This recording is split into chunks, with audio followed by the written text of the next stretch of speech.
a freakish. The thing you carry, girl, your fun body make me wanna see it way. Girl, I love your whining, your catwalk, and the way you move your head. I saw strange you in my PA crib. Sweet and sexy, with big booty girl with a freakish shape. The thing you carry, girl, your fun body make me wanna see it way. Girl, I love your whining, your catwalk, and the way you move your head.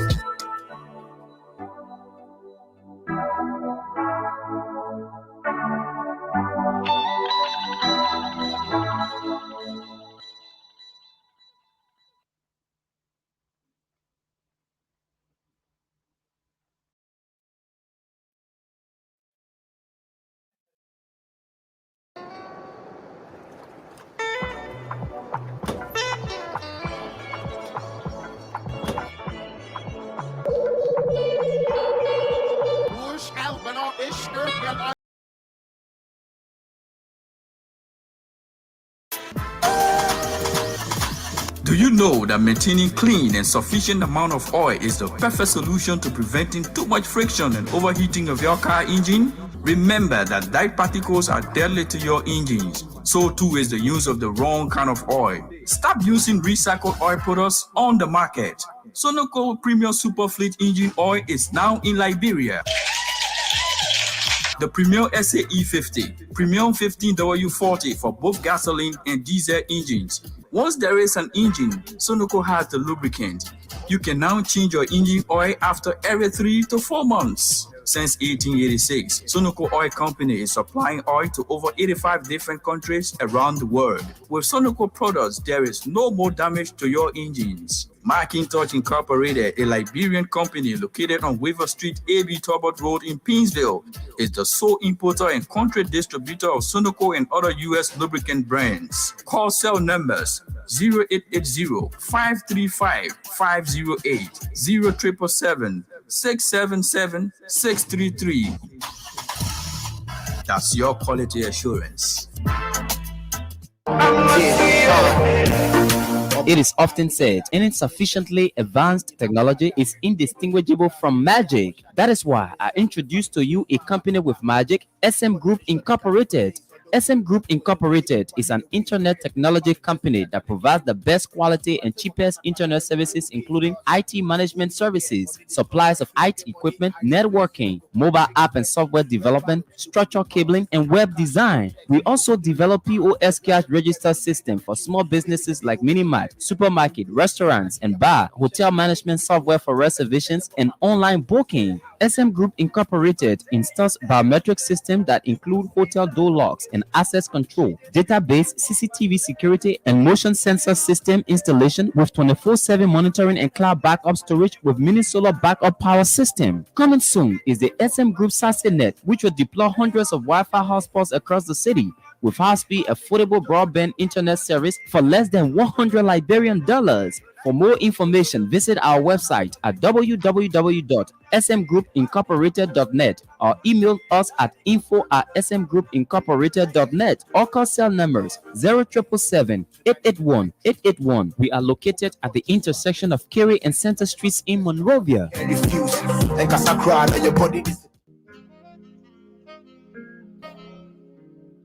Peter Massaquoi Insurance Agency is the name that counts when you talk quality and affordable insurance services. Located in central New Jersey, Peter Massaquoi Insurance Agency provides homeowner insurance, commercial and business insurance, auto insurance, life insurance, and a lot more.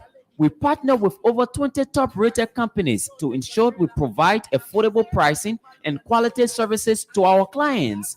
Not only that, we also offer free financial planning consultation, and we are licensed in 20 states across the USA. At Peter Massaquoi Insurance Agency, our staff are well trained to handle all your insurance needs. Visit our website on www.pmassinsurance.com or call us on phone number 609-571-3037.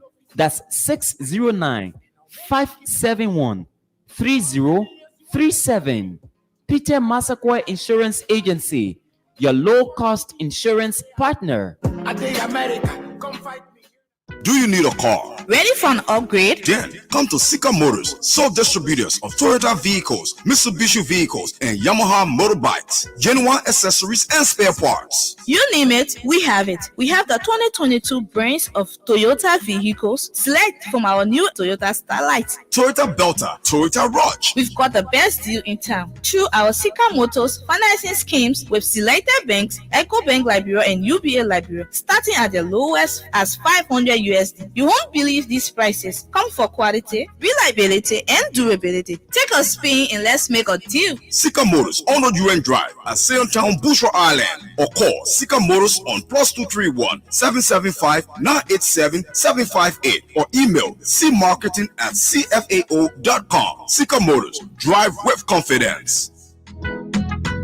Do you need a car? Ready for an upgrade? Then come to Sika Motors, sole distributors of Toyota vehicles, Mitsubishi vehicles, and Yamaha motorbikes, genuine accessories and spare parts. You name it, we have it. We have the 2022 brands of Toyota vehicles. Select from our new Toyota Starlight, Toyota Belta, Toyota Rush. We've got the best deal in town through our Sika Motors financing schemes with selected banks, EcoBank Liberia and UBA Liberia, starting at the lowest as 500 USD. You won't believe these prices. Come for quality, reliability, and durability. Take a spin and let's make a deal. Sika Motors on the UN Drive at Sailtown, Bushra Island, or call Sika Motors on +231 775 987 758 or email cmarketing@cfao.com. Sika Motors, drive with confidence.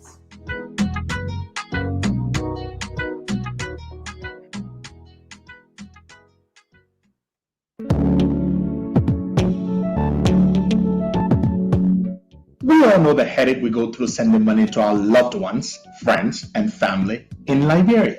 High fees, long lines in banks, the usual complaint of the system being down, such a waste of time and energy.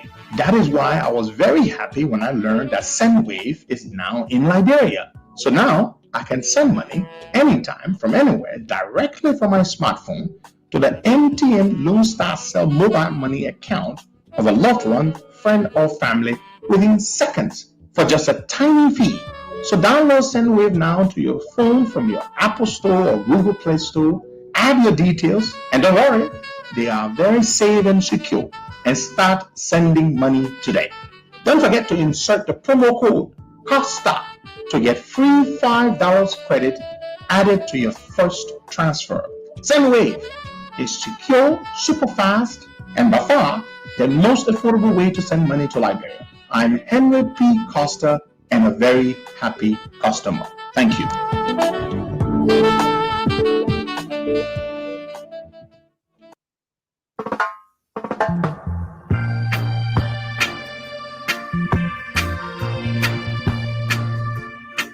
All right, good morning and welcome to the program. You're listening to the Costa Show.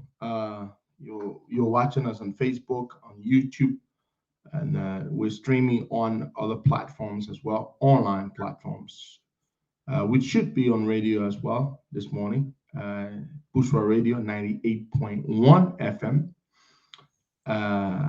David P. Marley, you are correct. I'm very tired, but I decided I will be on the show this morning. Very tired. And I have a reason why I'm on this morning. And I went to an event last night. Good morning, Boakai. Good morning to you. Yeah, good morning, Costa, and good morning to our many listeners. It's good to be here. Good. So I attended the United Basa organization in the United States, in the Americas, their event, their banquet, as a special guest. And the event was held in Baltimore, in Maryland, which is an hour away from me. And I left Baltimore around 1:20, 1:15 in the morning, 1:15 this morning.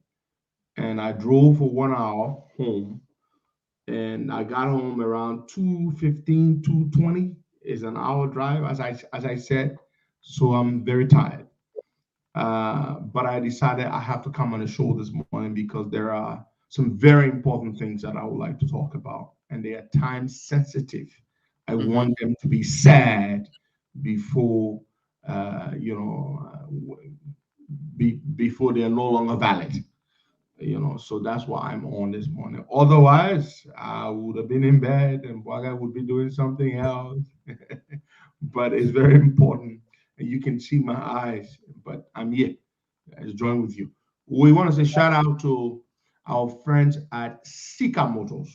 They are the importer and distributor and the distributor of the best quality Toyota vehicles, SUVs, sedans, station wagons, all kinds of Toyota vehicles. One of the things a Toyota is world famous for is durability, reliability as well. If you want a durable vehicle that gives you comfort, but more importantly, durability, Toyota is the vehicle for you. So you want a comfortable, reliable, and durable vehicle, get in touch with Sika Motors, and they will show you their display. They will show you a number of different options, different Toyota vehicles that you can choose from. And interestingly, their vehicles come with a payment plan. So a good number of local banks are qualified as part of this auto loan scheme. You can drive away. Once you meet the requirements, you can drive away with a vehicle for just about $500 a month. That is impressive, fantastic. So shout out there to our friends at Sika Motors, and they're located at Sayon Town. Well, you know where their offices are. Get in touch with them and say Henry Costa sent you. Very good. Durability, Toyota. Reliability, Toyota. Comfort, Toyota. Of course, economical on gas, Toyota. All the way. Now, we're going to move on here to some other things. Very, very important issues we want to talk about this morning.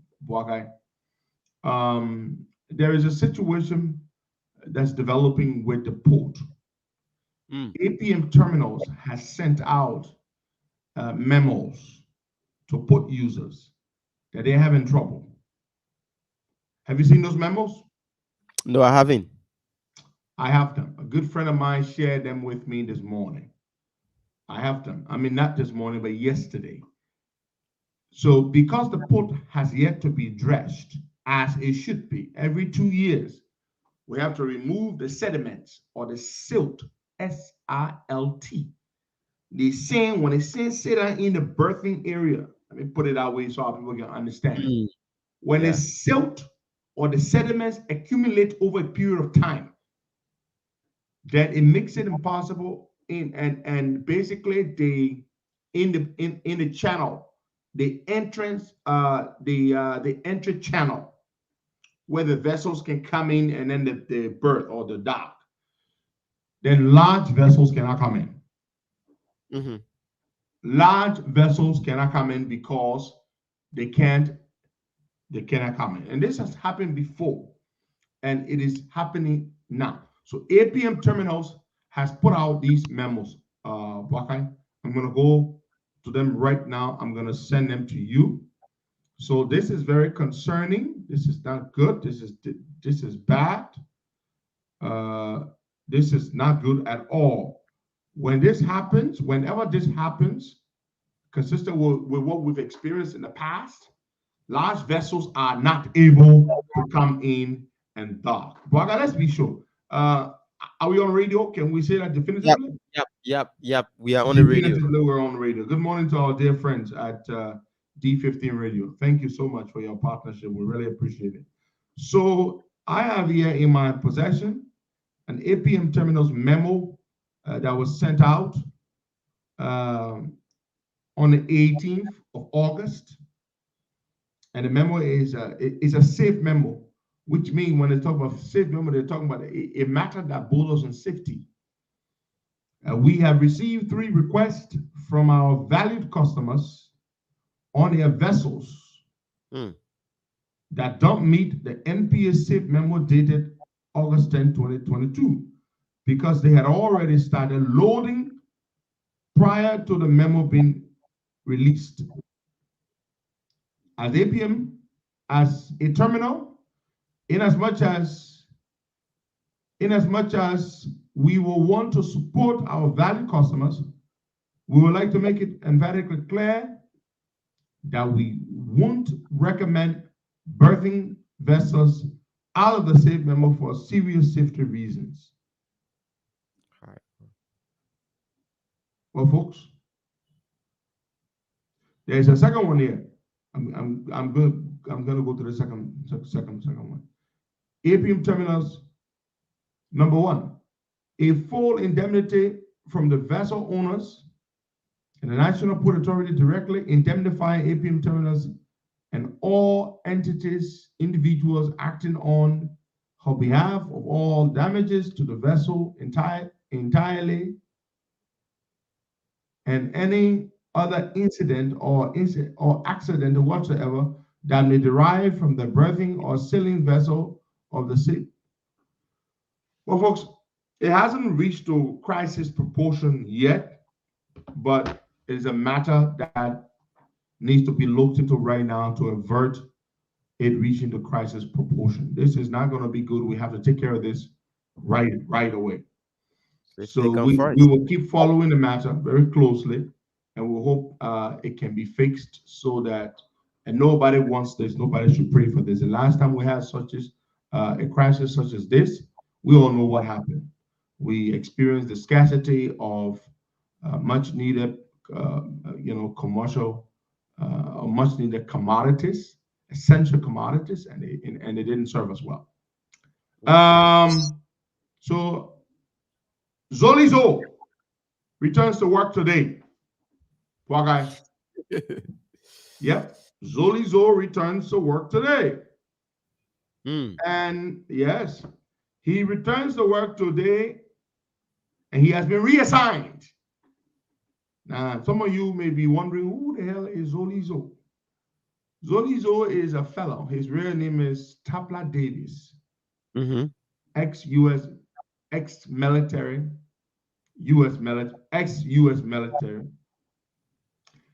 Zolizo was one of those guys who used to be on Facebook blabbering, shooting off his mouth, making threats, all kinds of asinine threats, calling for my execution, my assassination and all.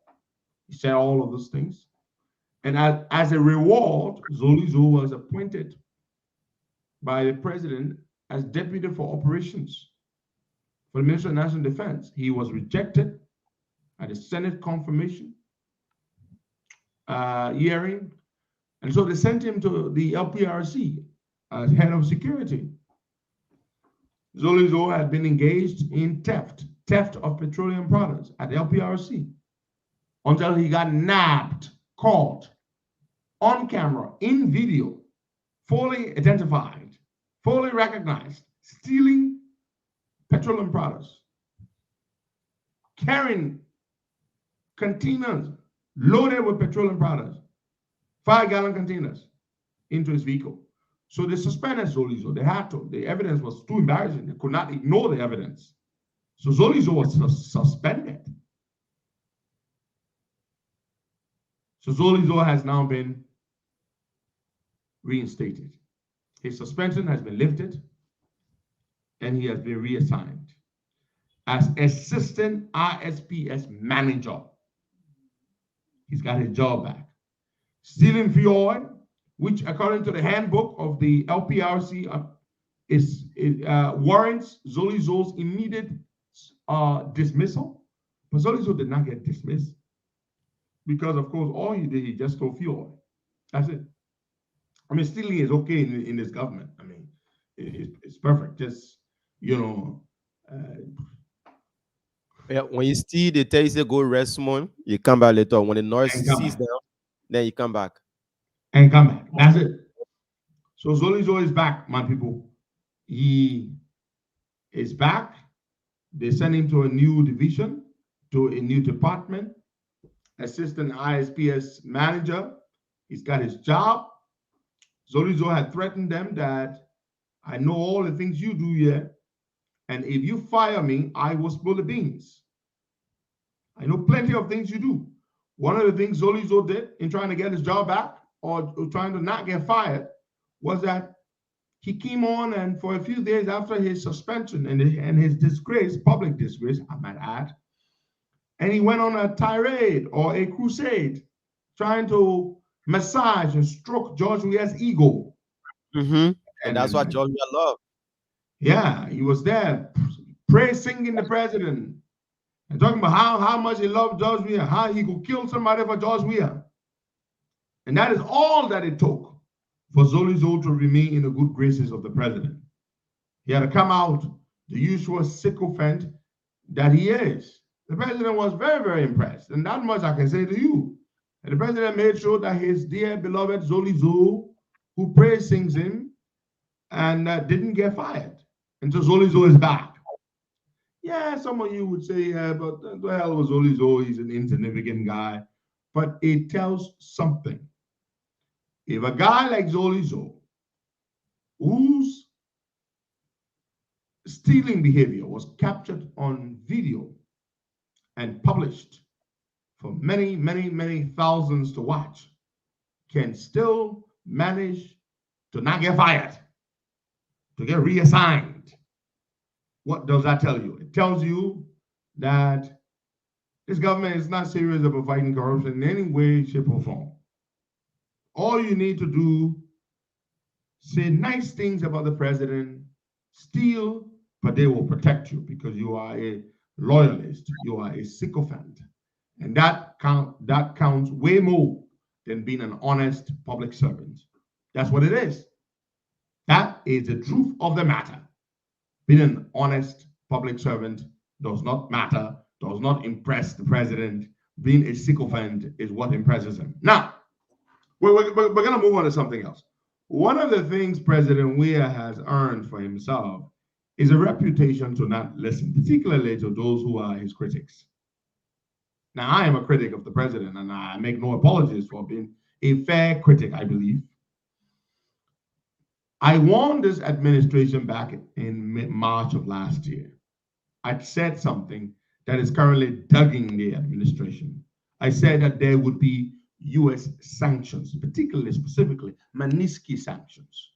They said, okay, we were lying. It is believe us here because it was coming from us. Yeah. So now the rest is history. But that's not what I want to talk about this morning. A few days ago, I saw pictures of the president on Facebook, posted on the Executive Mansion website and Facebook page as well. George Weah in a meeting with the Chinese ambassador and with Len Eugene Nangbe standing side by side with him. And with a long post accompanying those pictures, that the president had just had a long, lengthy, fruitful, supposedly fruitful meeting with the Chinese ambassador, with Len Eugene Nangbe standing right there with him in the pictures. Now, the rumor, as some of you may have heard, has been flying about that the president is considering Len Eugene Nangbe for his Minister of State, his new Chief of Staff, to replace the current Chief of Staff, former Minister or suspended Minister Netanyahu McGill. Now listen, what point am I trying to make here? Len Eugene Nangbe is himself not in the good graces of the Americans. Len Eugene Nangbe has himself been targeted for Magnitsky sanctions by the Americans for things he personally is believed by the Americans to have done and continues to do. Now, you have one Minister of State that you had to suspend because he's been sanctioned. And you are looking to replace him with another individual who himself has been targeted for sanctioning. You know, and you're already taking pictures with him and posting those pictures. Len Eugene Nangbe is the current Maritime Commissioner. So He has no business being in a meeting with the president, meeting with the Chinese ambassador, because they were not discussing the issue of China. They were discussing Liberia, China relationship or relations, the bilateral relationship that consists between Liberia and China. So what the hell did Eugene have to do to be in that meeting? It was not a maritime discussion. China is not particularly very big in maritime in terms of, like other countries. They were not discussing maritime subject. Even the post, but the president doesn't listen. The president doesn't listen. Eugene Nagbe, the last time Eugene Nagbe came to America, listen to me, folks, and listen very clearly. Eugene Nagbe made a request, a special request, because he's one of those ministers or one of those officials in the government who struggles to get a visa to travel to the United States. Listen to what I'm about to tell you. Eugene was in America in June, around the middle of June. There was a big maritime election or something at the UN headquarters in New York. And Eugene made a request to the American embassy for a visa. And Eugene was granted a restricted visa, a very restricted visa. And they said in that very restricted visa that Eugene could only stay within certain radius of the UN headquarters. And he could stay no longer than 2 weeks in the United States. A restricted visa is what Eugene got. Eugene came to America. He even posted pictures at the UN headquarters. He participated in the maritime event that he came for, and he went right back to Liberia. During that same time while Eugene was in America, the Chinese government, the US government, when Eugene was trying to get the visa to come to attend that maritime event, the US government needed Liberia to support a resolution that 46 other countries had signed up to Liberia, making them 47. Eugene Nagbe the government was asked, we need you to support this thing. It's a resolution condemning China's human rights records, or they're condemning China for human rights abuses or human rights violations. There are two African countries that signed on to that thing. Len Eugene Nagbe, in exchange for the Americans to agree for Eugene to get the visa to come, they asked him to get Liberia to commit to sign onto that resolution. Of course, he was able to convince his boss, and Liberia did. And by signing on to that resolution, thinking they were doing this to please America, so essentially that Eugene would get his visa to come to the US, his restricted visa, guess what he did? Now, ask somebody, whether Eugene visited them anywhere else in the States. Eugene was here and only stopped in New York. If you were in upstate New York and you wanted Eugene to come to have a dinner party with you, he would not have been able to travel to upstate New York. If you were in Delaware or Pennsylvania and invited Len Eugene Nagbe when he came, he would not have been able to come see you because his visa was restricted. Eugene went back. But that is what pissed the Chinese off. The Chinese are not happy because Liberia signed on to that resolution condemning China's human rights records. And there will be consequences. And Eugene was part of why we did that, because it was a quid pro quo, something in exchange for something. To get that visa to come to the United States for that maritime event, they had to get the president to agree for Liberia to vote against China. Okay.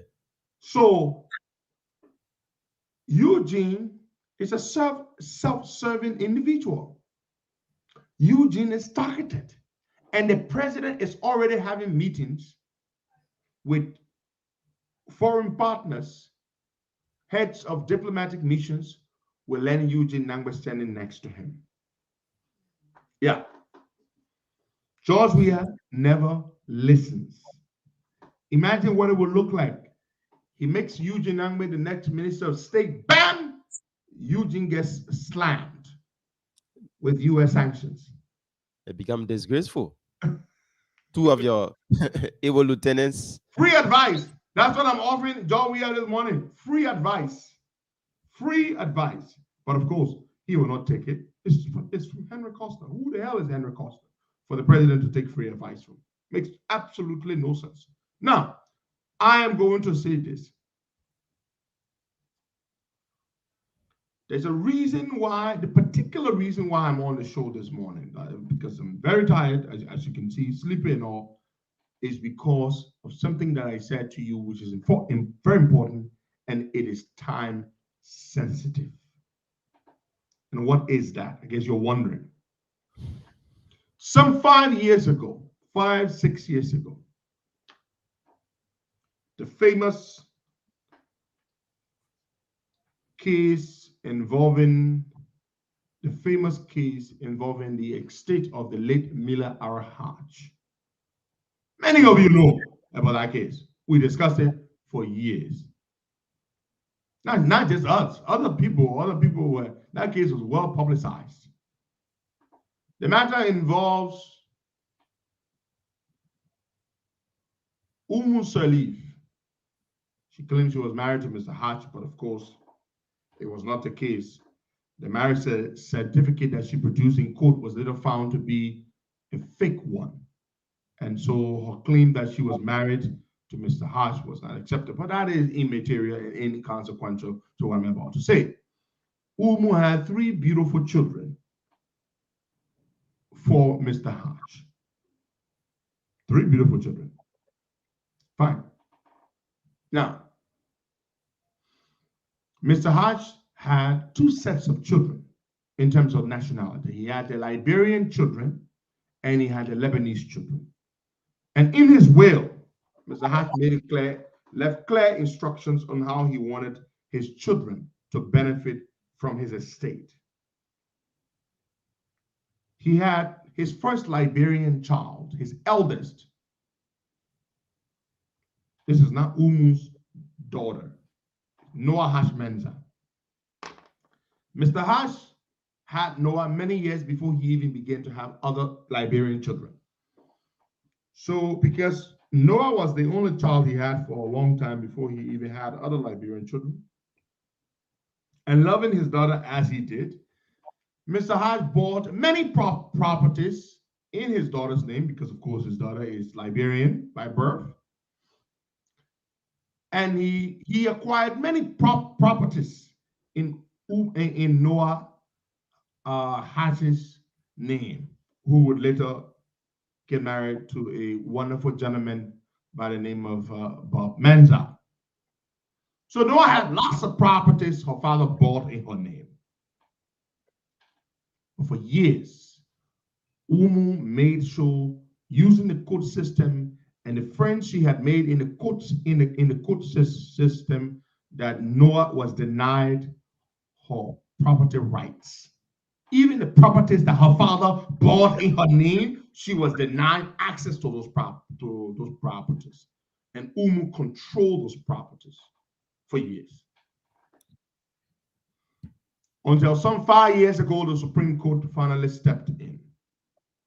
The Supreme Court ordered and reassigned the case from one judge who wasn't doing well, and we're not even going to go into that, and assigned the case to Judge Boyman Control, and gave Judge Boyman Control a clear and specific order to expeditiously adjudicate the case, and gave to Noah Hodge Menza all the properties belonging to her that can be established by and through proper, authentic documentation. They took all of Noah's personal properties that her father bought in her name, not the properties belonging to the store, and the court awarded those properties, control of those properties, to Noah Hodge Menza. Umu had attempted to disrupt that, to prevent that, to undermine that by conjuring up and producing fake deeds in court. Those deeds that Umu produced in court did not hold up in court, and so they were squashed, and the court proceeded to grant control of Noah's properties to Noah. And since then, Umu has not rested. Why? Umu has 3 children. She had 3 children with Mr. Hodge. Those 3 children are well provided for. They have tons and tons and tons of stores in their names. But Umu is not happy that Noah, some 5 years ago, got the court to rule in her favor. Finally, justice was served. That Noah was now put in charge of her properties that her father had acquired in her name. Umu never stopped fighting Noah ever since. When they went to the court, when Noah won victory in the court some 5 years ago, Umu was not happy. But Umu did not file an appeal against the ruling of the court. Okay? Umu did not. They set up a joint investigative process. They wanted to make sure all the deeds, the court set up a team to investigate that all the deeds that Umu had claimed were real deeds. They vetted all those deeds, all of the deeds that Noah provided to all of the properties her father got in her name. Every single one of Noah's deeds passed, 100% passed. To validate her claim, to support her claim that the properties were hers. The court honored every single deed that Noah presented because the joint investigative panel or survey team vetted all the deeds, and Noah's deeds were legitimate deeds. All the deeds that Umu presented, trying to ensure she went and made fictitious deeds, the court struck down all of her deeds. Like I said, the woman bad. The woman went and made fake deeds and produced the fake deeds in court. Like Braga got a deed, I produced a deed too. And the court said, and the investigative team, not even the court, because they set up a team, a joint team that Umu's lawyers and Umu's surveyors were all part of. And they said Umu's deeds were fake. Some of them didn't have signature, and they did such a bad job. Some of her deeds didn't have signature on them. Some of them, are you kidding? It was such a terrible embarrassment. The court could have held her in contempt because that's criminal. To willfully and maliciously try to deceive the court. So anyway, Noah won in court. And all of the properties that her father had acquired in her name were given to her. I'm not talking about the general estate, but just the properties her father bought in her name. The court awarded control of those properties to Noah. Umu didn't rest. All the properties that her children got. But when you see that woman, do you know how you see when wicked people, they have so much money, but you see them, you can't see the money in them. You understand what I'm trying to say? Like Braga has so much money, but because Braga is so wicked and this is not you at all. Maybe I shouldn't even use you to set that example. But you know how some people are so wicked, Braga, that no matter what they have, they just can't look good. They can look good because they're a character. Their character and their heart is bad. When you see them, they say, "Oh, that man got all our money." But why? But why? When you see Umu, you hear about the kind of money Umu can play with. When you see Umu, you will not even believe that Umu can play with that kind of money. Okay. All day she's spending money on lawyers. You know who a lawyer now? Arthur Johnson has been eating. All the other lawyers left her. You know part of the reason why the other lawyers left her? Because she would bring fake documents, fake deeds to the lawyers. A lot of the lawyers got embarrassed by her and they left. Arthur Johnson, our man, that's our lawyer now, Braga. That's our lawyer now. Arthur Johnson went and filed a so-called bill of information.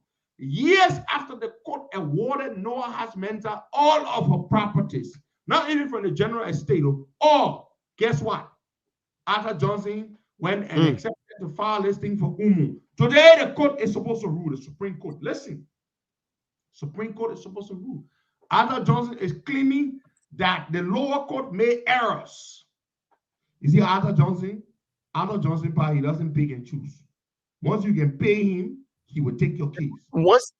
Arthur Johnson is somebody that once you have money to give him, they both have to live a flashy life. So he go for anything. You have to have some morals. I know you're a lawyer, you got to do your work, but you got to have them. For Arthur Johnson to have even taken that case to represent those those CDC Boy. domestic terrorists that nearly killed that boy. It says a lot about Arthur Johnson. You gotta learn to pick and choose, man. Look, the boy nearly killed somebody. That's a man right there, Costa. Like I The boy said, nearly killed somebody, and you, Arthur Johnson, you take money from them through Jefferson County to represent them in court. And you are claiming that they're innocent when we all saw the video. So Arthur Johnson is Umu's lawyer now. Arthur Johnson, today at 12 o'clock, the Supreme Court is supposed to rule.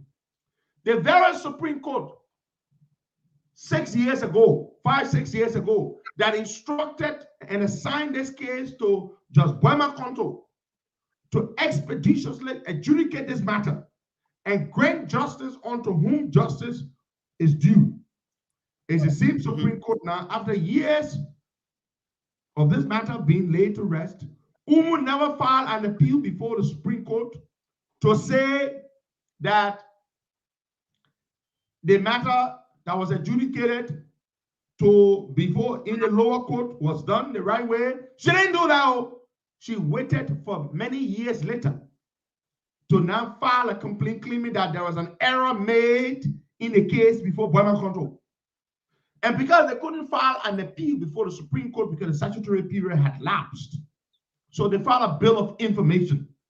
You file a bill of information to inform the Supreme Court 5 years later that the lower court Judge Boyma Konto made an error in awarding or giving control of Noah's property to Noah. But brother, you wait 5 years later and Arthur Johnson would accept such a case. You must have go to court. I beat you in court. I win. You have an opportunity to file an appeal, to take an appeal. You did not take an appeal. And you wait 5 years later and you hire one crooked lawyer called Arthur Johnson and you go to court and you claim that you are here to inform the Supreme Court that the lower court made errors 5 years ago. Did Umu Seli fall into a state of coma? Did she travel to Mars? Did she forget that she lost? I mean, what sense does it make? What sense does it make? Umu tried to get so many lawyers to file a case. They said, look, Umu, forget this case. The court did what the court did, and it was right. They gave to Noah what is due to Noah. These properties were bought in Noah Hash Mensah's name by her late father, Omen Miller Hash. But for the Supreme Court to even waste their time to listen to such a matter, I mean, I know the Supreme Court is also the court of appeal, but come on, man. The woman didn't file an appeal 5 years ago. Now she files an appeal and claiming that the court made an error. So what is the error the court made? So today at 12 noon, Boakai, and I just wanted to come here and to speak to the Supreme Court. At 12 noon today, the Supreme Court is going to be handing down their ruling in this matter. Whether to send the case back. Now, Arthur Johnson is asking for a retrial. Imagine that. Boakai. Arthur Johnson is asking the Supreme Court to grant a retrial to send this matter back to the court so the case may be retried. Because according to Umu, 5 years ago, the court did not try the case the right way. There were errors committed. Jesus Christ of Nazareth. And it took Umu 5 years. It took Umu Sharif 5 years to notice or to discover that errors were indeed committed. My fervent and passionate appeal to the Honorable Supreme Court is this. Do not fall for it. Umu is a greedy woman. She and her children, Raquel, the black friend, Raquel Ash, the one who can wear the blue eyeball, the green eyeball, the yellow eyeball. When I say eyeball, I mean the lenses. Do not fall for their tricks. Do not accept or do not rule to send this matter back for retrial. Umu suffered the girl or this woman for years. And finally, she got justice. And for 5 years, she's been controlling her properties that her pa bought in her name. It would be wrong. It would be an act of injustice, a travesty of justice to send this case back to the court for retrial. But Baga, what are they retrying? Please tell me. That's a question. Nothing there to retry. They went to court. Umu said she got deeds. She produced deeds. The deeds were vetted and they were found to be fake deeds. Noah presented her deeds. Her deeds were vetted and they were found to be clean and authentic deeds. Why are you sending the case back to the lower court to be retried? Umu got plenty of properties. The stores that Umu and her children have. Raquel, have you heard? Raquel does not work. Raquel Hash does not have a day job. And you know why, Bwaka? Because Raquel and her two siblings, they make a lot of money from the stores. So they are not broke. They have a lot of stores in their names. But look, when they say this woman, this Umu Salib woman, when they say a wicked stepmother, well, I won't even call her Noah's stepmother because she's not. Umu is a wicked woman, you see also. When you're fighting, but you already got so much. And when you see the woman, you'll be wondering, but where the money going? All the money Umu fighting for, where is it going? You see how she looking. I'm sorry, I gotta say that. She looking faded up. But you see the woman, when somebody tells you, oh, that a woman can play for hundreds of thousands of dollars, you say, but that's not true. Only Raquel eating the money. Raquel and her brother. So my point is, why is she so greedy? Why does she want to do this? And my point, because for all we know she's a wicked woman, my point is to the Supreme Court. As you rule today at 12 noon, do not send this matter back to the lower court for retrial. Umu had her chance. She had an opportunity to present, and they said she let medicine business. Ay, wallahi. They said she let medicine business too bad. She let juju bend too bad. Umu let medicine bend too bad. But what does she want? You don't see her wearing Gucci and having Gucci handbag. You don't see her looking cool. You don't see her driving what kind of good car. So why is she so greedy and desperate for money? But I mean, say, because once she's into juju business, that's just how her condition will be like. There will be no improvement. That just has to appear. But this is sad. And the Supreme Court should not allow themselves.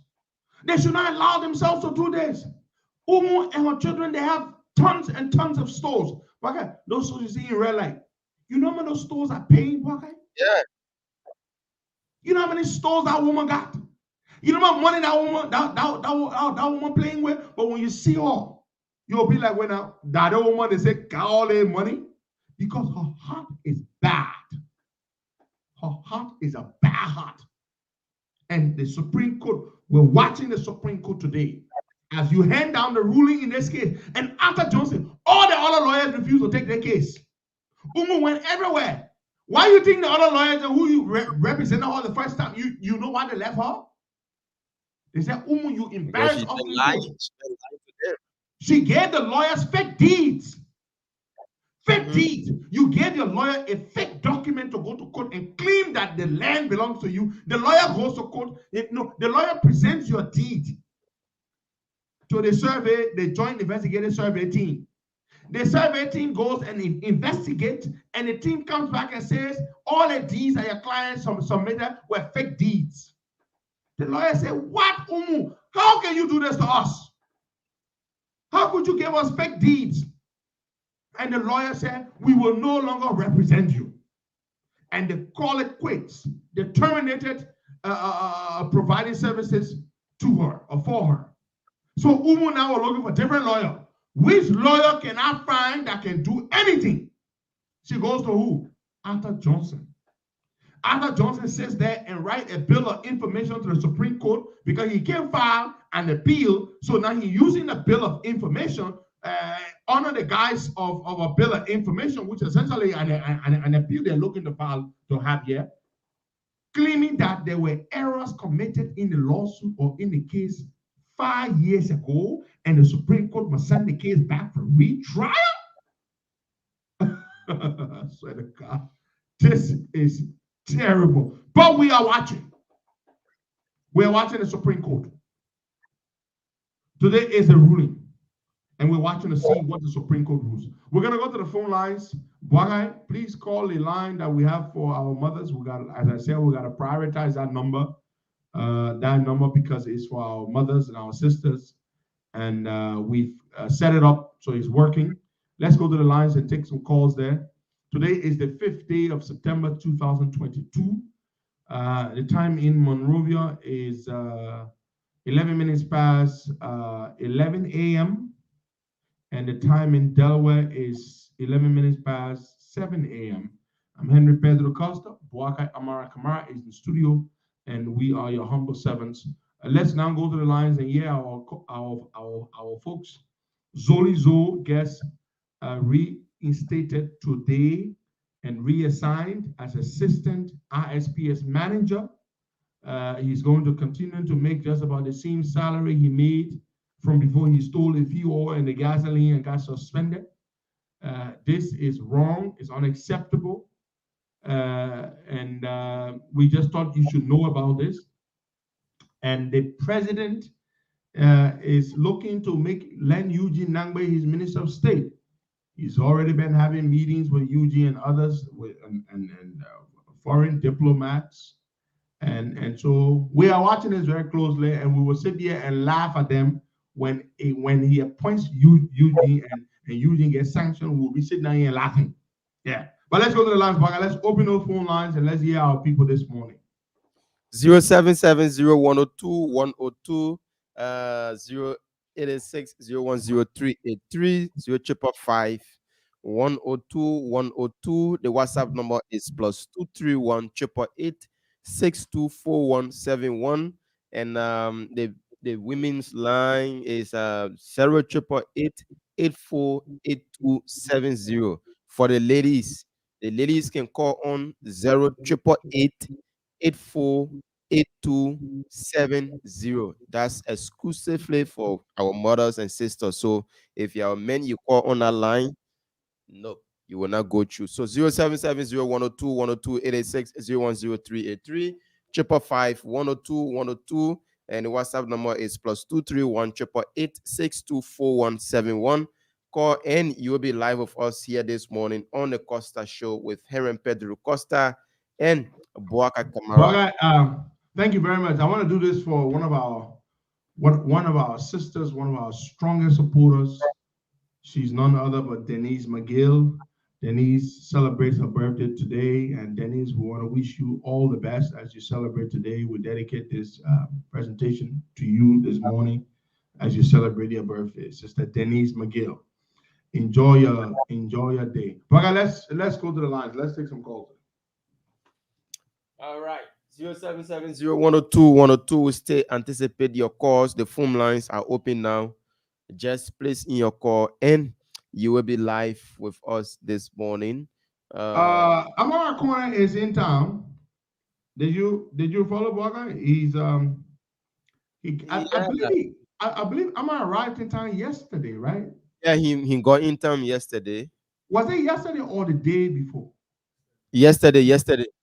Good. Yes. So Amara Corner, former Minister of Finance, is in Liberia. And, he was given a rousing welcome by his supporters, by his family and friends. I saw some of the pictures this morning. And we're hearing talks that he's looking to run for senator in Bapulu County, where he's from.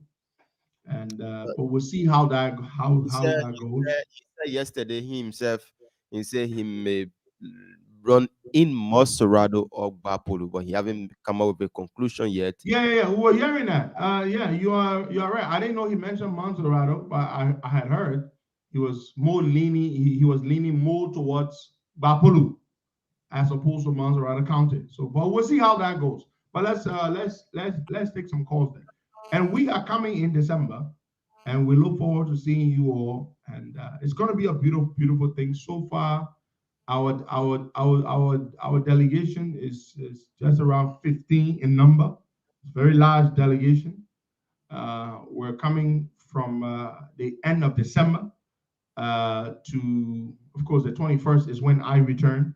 So the way I'm going to do this is that when we come in December, then we're going to begin to so I leave in January and I'll be back in end of February. And I'm going to be now from every 2 months, I'm going to be in Liberia until around June. By June, then I'm going to be in Liberia for most of the time. I'm not going to be going back and forth now. By June of next year, I will be now focused and based in Liberia. But for the time being, because of what I'm working on here in the States, I can't just up and leave now and just be in Liberia throughout. But I will come to Liberia. My team and myself, wonderful folks. Everybody bought their own tickets. Wonderful, amazing people. We're going to be in Liberia. The end of December, we'll give you the exact date. We will tell you that. By next month, we will start doing giving you our itinerary by the end of next month. So we will be in Liberia for 3 weeks, and then we will return, and then I will come back end of February or early March, and of course, every 2 months I'll be there until June. From June on, I will be based in Liberia because of the elections. I'm busy working, going all over the place. When we come to Liberia in December, we will not just be in Monrovia County. We will make visits to other counties. We will go to Margibi County. We will go to Bone County. We will go to Nimba County. We will probably go to Bombing County. So we will do a tour of several counties when we go to Liberia in December. And I cannot wait to be home. Let's go and take some calls there. All right, let's take this question. Good morning. Hello, good morning. Yeah, your name is joining us from? I'm Lamini Corner. Lamini S. Corner from Banga City. You see, I will go see my brother Lamini Corner in Banga. Yeah. I thank you very much. Our brother Ama Corner came yesterday, arrived in Monrovia yesterday. We monitored the event. But my advice to him is to run as a senator in Bapolo County. I will strongly advise him, let him open ways for our hero in Monrovia. Monrovia, the entire Jacob town there and other places, they are for Henry Costa. Let him go in Bapolo. We will do a modality for him to win Bapolo County. Then another one have to do with the Unity Party, more especially Ambassador Joseph Yuma Boakai. I am seeing that there is a campaign running in secret all over Liberia now, and they are sitting in Monrovia. Now he has to do everything, and now his bar president, let the bar president do a dirty well. Let the bar president start his work because he cannot go all over Liberia. Let it settle itself. Our Unity Party officials, they are very, very proud and slow. Frankly speaking, they are doing nothing. And if they 2023, Joseph Boakai win, it will come to my surprise because what?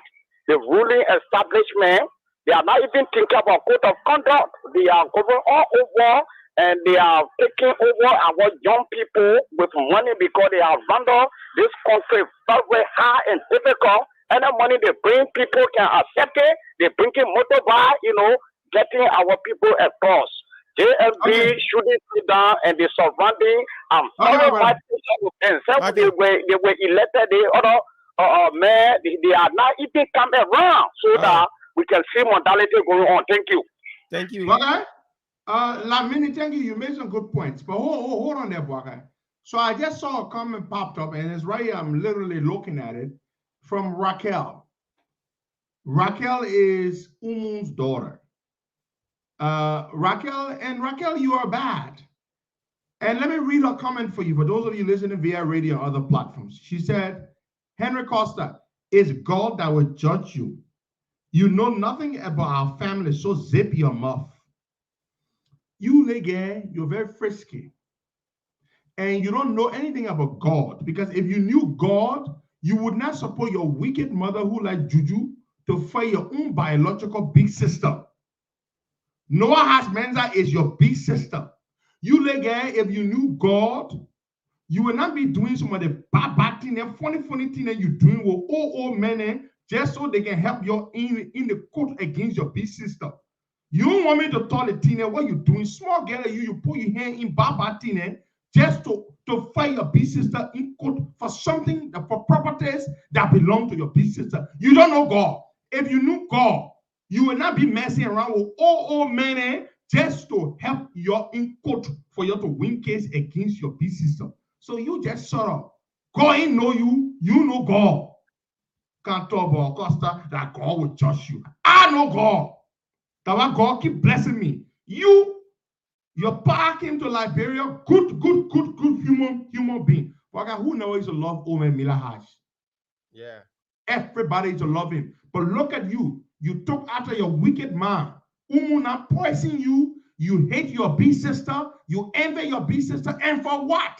You got so many properties. You make so much money and you be supporting people with it, supporting men with it. Now you got your pa went high and left you all those properties. You're supposed to be living a good, comfortable life. But just because your heart is so bad and your mind heart so bad, you got to go be sleeping with old men just to help you in case. You don't sleeping with a man for money, or you sleeping with old papi just to win case against your own sister. Okay, you get money now. Okay, what people can wait to leave money for their children and for any so they can be independent to live good life?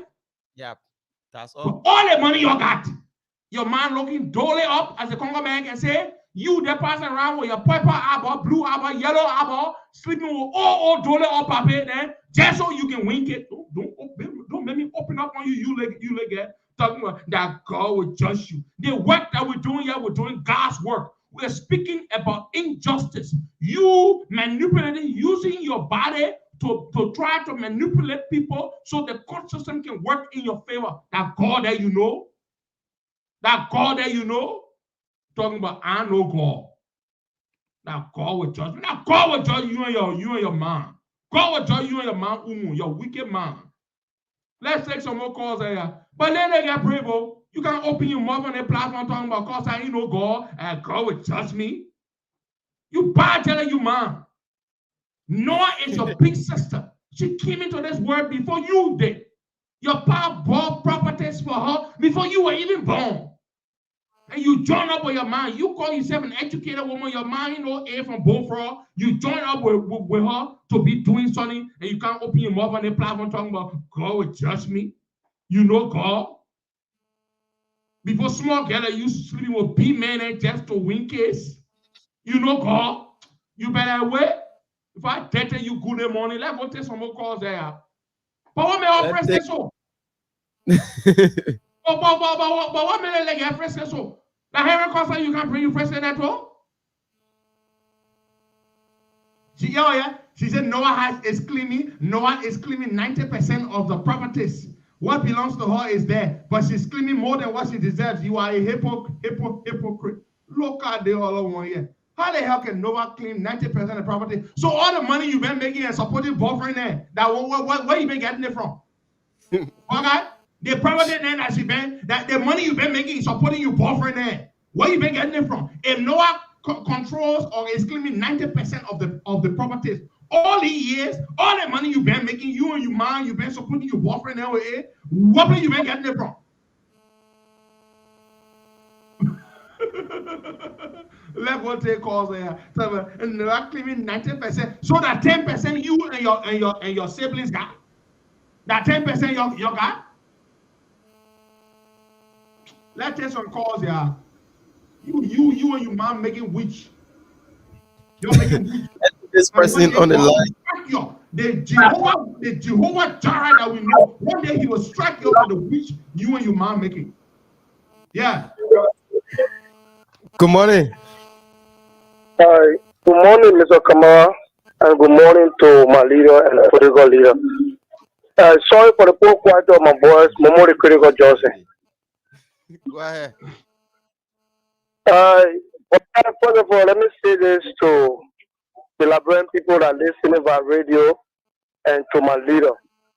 I think the vice president made that more leader that is running around with. I think it is unacceptable. We have decided to make the categorically clear and emphatically clear that leader Helen Petro Costa will have to go at the vice running mate of Joseph I beg you. I beg you. But I authorize you to cut my own man Momo Johnson off. I beg you. Momo Johnson, you know I love you, right? You know how much I love you, right? But you're not bringing that topic here. Don't come put me in trouble here. So the people can say that me tell you they can't say that one there. Ain't no brother that the next thing they will say. Because I told a man to call and say Joe Baga was main VP. I beg you. You're not talking that one yet. Eh? Yeah, but I thank you for cutting the man off. I beg you. You're not going to put me in all of G's. And but I mean during the issue, she said, you speak with all knowledge. Justice is ours in Jesus' name. Look at my people, God get patient. No, I mean Raquel talking about Jesus in Jesus' name. Raquel, when was the last time you called Jesus' name? Go call Jesus' name around your mouth. Your mouth will run. She will be scared of her because she can do so juju in Jesus' name. You won't come pretend to be sanctimonious here. You know God.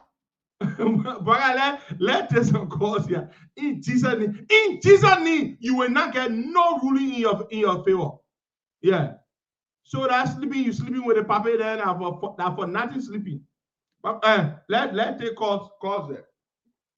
0770102102860100383 555. Let me tell you, call. Take some more call there. All right, let's take this person on the line. Good morning. Hello. Yep, your name is joining us from? My name is Jaffa Kennedy, and I call from Coca-Cola Factory on my sick day. Go ahead, your life. Yeah, I just want to say thank to Costa so much.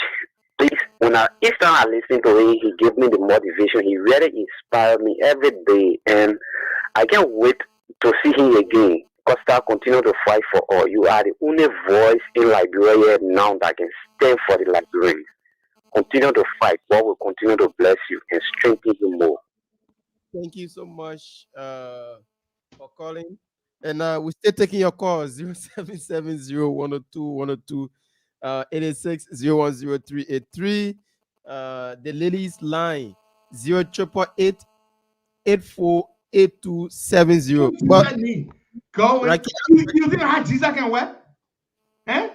That Jesus tell you to go sleep with Papa then to try to get ruling in your field in Jesus' name. Let's take calls, yeah. Yeah. Let's take this person. Good morning. Good morning. Hi, Moisa. I'm okay. Your name is joining us from?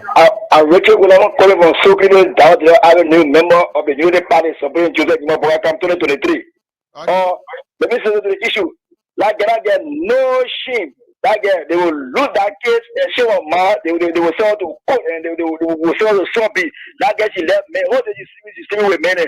She will lose that case. Then you talking about that that platform. He will show more that platform. That girl she will lose that case and she nobody will in that agree because she's hypocrite and she don't know God. Thank you. From the diaspora. Good morning. Good morning. This is a call from United Kingdom. Welcome. Yeah, thank you, Costa and Boaka. I do realize that President Weir would like people to praise him. Look, Zoizo praised him, he reinstated him. Those guys who beat up the soup guy did the same thing. It looks as if when people commit crime in Liberia, they use President Weir's name as a cover-up, of which he supports. It's very sad. You know, that's all I want to say. Thank you, my dear brother. Thank you very much. Baga, let's take some more calls then. Good morning. Yeah, good morning to you, Baka, and good morning to our little Henry P. Costa. Basa Good boy. morning, my name is dear brother, Basa boy. Yeah, my name is Basa Boy, and I'm calling you from unnamed destination. Yeah, leader, you see that girl, I get CV. I know what I will call man lapa or man brief or man transit. Yeah, leader girl alone because she's small girl, she not even go look for, she not go look for equal. Then I even want she want to rush away. That girl, because that girl when you just step on her, yeah, then she will march. Yeah, you say when you now march the football on the ground there, when somebody step on it. Yeah, well, I get alone. That's what the thing. And the Okay, point, let's there is no. different here. You know, say when anytime when you sing show for Jowia, they know say Jowia will say yeah, he will be all he hear he know the album will stand up. That was what Solizo do. That was they bring him back.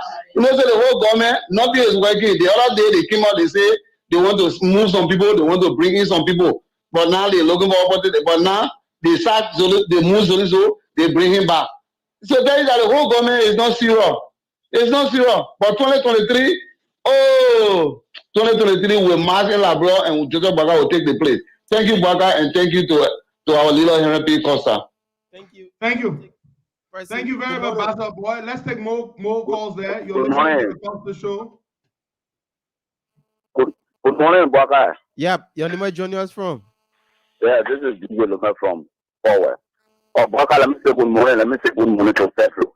Look, no ash and whosoever that behind us, they not supported, they will not get it. Because they support people too much. And Juju, let me tell you, Juju can only play your moment. Or time will come that Juju will say, and you lost all that you got through the Juju. So that you say you are then exposed and to President we are.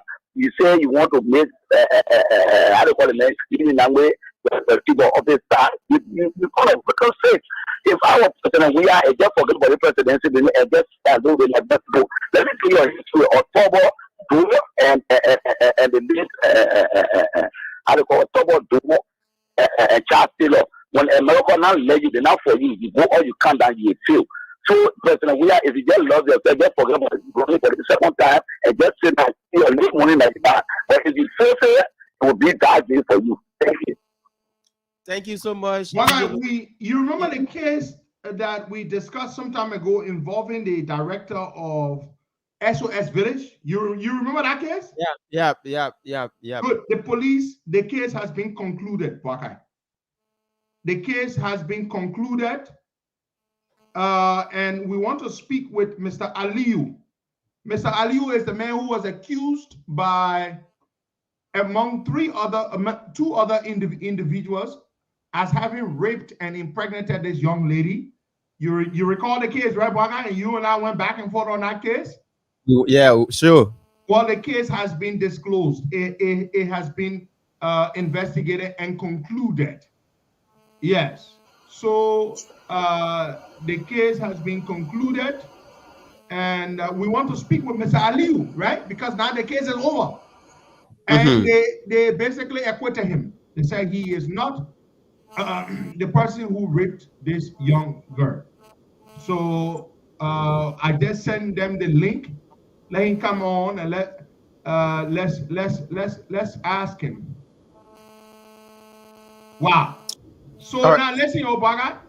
I've also just been informed that a Senegalese fella who replaced Aliyu at the SOS Village is the one who has been discovered as the orchestrator of this allegation against Aliyu. So Aliyu is no longer the head of SOS, but there's a Senegalese fellow who replaced him as the head of SOS. It is said that he is the one, and in fact, he exposed himself. So this fellow, who is now the current head of SOS, wrote a letter after the police concluded the investigation, submitted the findings to Musa Dean and all that kind of stuff. This fella now wrote Musa Dean a letter demanding that a new investigation be conducted on account that he does not agree with the DNA that was performed. So a DNA test was done, Baka. DNA, trust me. Baka can say, you say, I say, oh, you did it, I didn't do it. But to solve it, DNA will not lie. They did a DNA test. So this guy now is asking that the DNA test, he does not agree with the DNA results, the test results. that they should do a new investigation. I mean, it's ridiculous. So shortly, Mr. Aliyu will join us on the show. They did a DNA test because you remember the last time, Baga, you and I were going at it. And I was telling you, I found it hard to believe because, Baga, when you accuse 3 different people of committing the same crime, oh, that man raped me. Okay, then you change it next week. Oh, that other man. Then you change it again the following week. That other man. It makes it difficult to believe. That was my point I was making to you that time. So, okay, the investigator and the people said, okay, since she's pregnant and she will give birth, we will do DNA test to find out whether that man really raped her. So they did a DNA, the DNA said that another male. So I have not seen a DNA report, but the police had a press conference and they published the results of the case, clearing Mr. Aliyu. So, but it's not every time somebody who stands accused of rape actually committed rape. Not every case. We've heard of cases where people are maliciously lied on, or people can instigate people to lie on people. We've heard of such cases. But rape is a real issue. Now, nobody will tell you say rape not real, and people are not getting raped left and right in the country. Rape is a national emergency. But not every rape allegation is true, especially when the alleged victim be changing their story. Oh, that Paul. Oh, no, that not Paul, that John. Oh, that not John, that Peter. How you want to know who raped you? And you said that not one time they rape you. So you got to know. So we want to hear from Mr. Aliyu. We were talking that day, some people like, oh, Costa, you want to defend a man? Yeah, they did DNA. They did DNA. The DNA said that not the man raped the girl. But let's take some more calls there, guy. He will come on the show shortly. We will be speaking to him very shortly. Let's just take some calls there. All right, 0770-102-102-86-010383.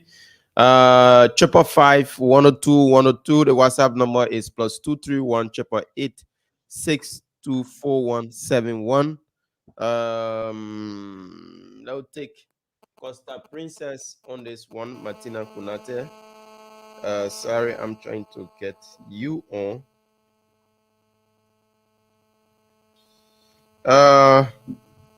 Martina, good morning, welcome. Good morning, Bwaka. Good morning, Buddha. Good morning, Latino. Good morning, my darling princess. Yeah, Bwaka. Thanks for having me on the show this morning. Go ahead, you're live. Yeah, Buddha. How you doing? I'm all right, thank God. Issue about Umu and her children. I pray the morning on the Costa Show for God to save every man for wicked woman. Right now, let me be honest with you today. That may try all his best to bring your children all together so they can be united. I don't know where after they made death, that girl they're talking about Noah grow up with Umu and her children. My sister is her sister, her Umu's late sister that grow up with her. Mariah used to bring these children in here. These children they grow up in love. But because Umu is evil, right after they made death, now the woman has used for evil deed to split these children. No one not try to grow outside, no one grew up right with that Umu woman that she read that little girl. The one is saying they made that because of property business. I very much surprised at Raquel. When Raquel was saying she used to eat her hair. She will wrap her hair and root her and put it in her mouth. I know this family very, very well. I don't know why she using her evilness to split the woman, the men children behind him. But I pray to God that God saves every man from wicked woman. That woman is wicked. That's why she split the men children. Because the men brought her children all with so much law. I don't know where she coming from. They were evil acts to split the children.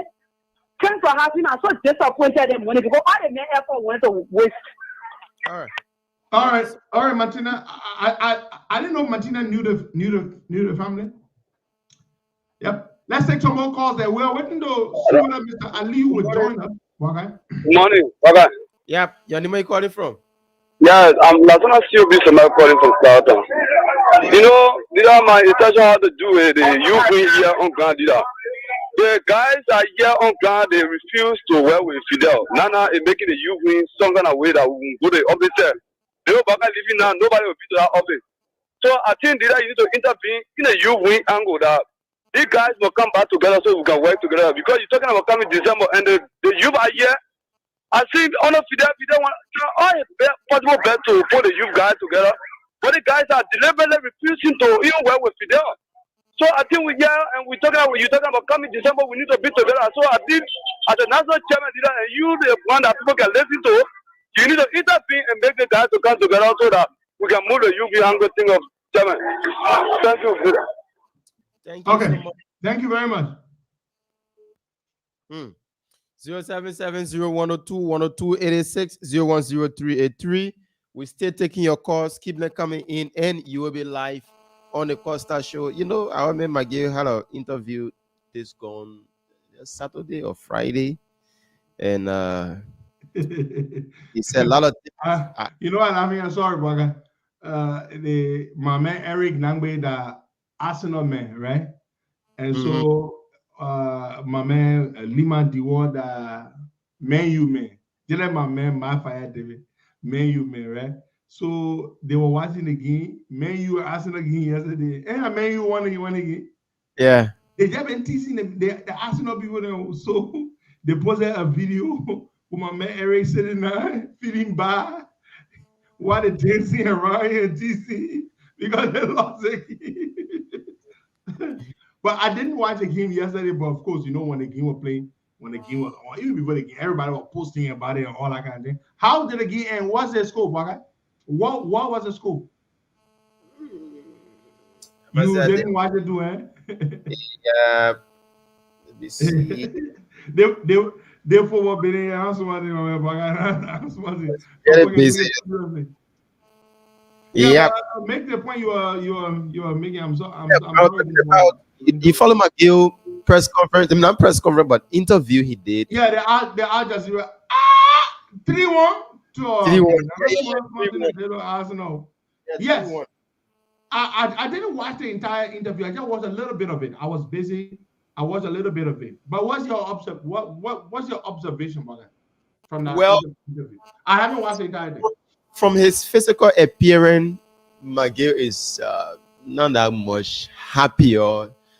He keeps saying people are getting at him. People are giving the United States, let me say the US people, the American people, fake information about him. What all I was said, they just want to get at him. They didn't give the American people the rightful information. He, as McGill, never needed to be sanctioned because he haven't been involved into anything bad in the country. People are using fake Facebook page to, spew rumors about him on social media. A lot of other things he said. That the president, he called on the president to take action. The president shouldn't just wait for the Americans before taking action. If any government official is found guilty of corruption or got he or herself involved into corruption, the president should take prompt action. It shouldn't wait for the American.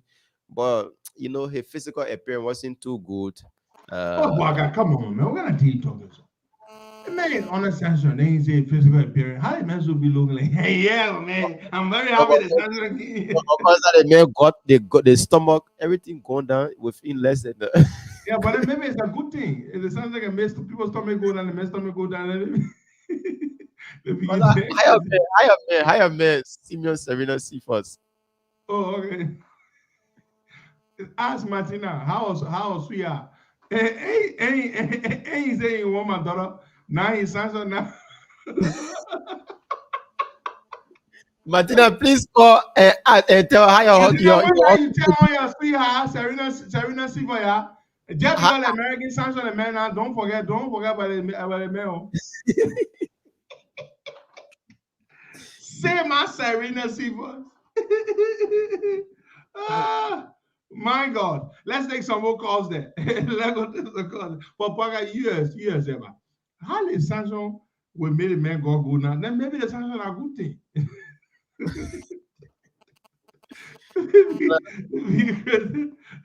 But to be honest, I haven't watched the entire interview, but I will try to find time to watch it. I saw just a little bit of it. I didn't reach the message. The mentor Al Jazeera man, you guys carry some news that wasn't right. You should have investigated. You can just come here and take any information out there. People will go about posting on Facebook. You're just telling information. You carry a. You should have called me and found out from me, or you go to my office. As if McGill was. I just don't know how to describe McGill in an interview. I will watch it. I will definitely watch it. This weekend it was so busy for me. I had a lot of things, but I will find time to watch it.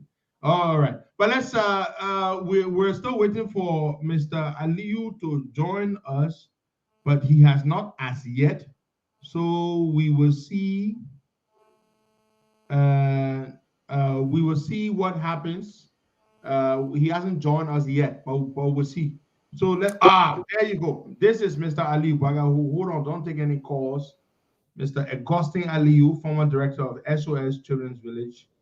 But it says device is not connected. So, Mr. Aliyu, if you're listening, you have to make some adjustment with that device that you're using to connect with us. We want to hear from you this morning. We got thousands and thousands and thousands of people listening via radio and online, Facebook, YouTube, website, streaming apps, and all of that. Martina, so I also now when are you talking see us? Same as Serena see us. But that you didn't want to mention, so be calling the feed. They said the sunshine. You did not become the best friend. I talked to that man one time, and I told that man again. That man gets signed on. We can be talking to him. Why you find him lawyer in America? I'm not no lawyer for him. No, I'm not no lawyer. Let him go find different lawyer. And not only lawyer, the man say you want pro lawyer. You want pro bono lawyer? Man say yeah, I got lawyer. I gotta pay them money. I'm from pro bono. Why no lawyer to get you for pro bono? Pro bono said. Yeah. Martina, don't talk to that man when you call him and not answer. They say when you talk to the people then who get sanctioned, they get sanctioned you too. So I've been seeing it's like the sanctioning of McGill was a plus for the vice president because she's seen all around now making statement how Joya should be re-elected. She's in Bong. She's from here, there. So McGill was closing her up or what? Because since they sanctioned McGill, the vice president has growing wing. She there now moving from one place to another. Well, I mean, people used to think that Joya was not going to carry Joel again as VP. But I always knew he was going to carry her as VP. Because as much as they don't get along, and Joel has not been happy for the last 5 years. But at the end of the day, who is he going to carry? He doesn't have a lot of options. You know, that's who to carry, who brings something to the table. Joel will not be able to deliver Bonkante to them because I'm a son of Bonkante too, by virtue of the fact that I'm a Pele man. So we're going to make sure we deliver Bonkante to Joe Boakai.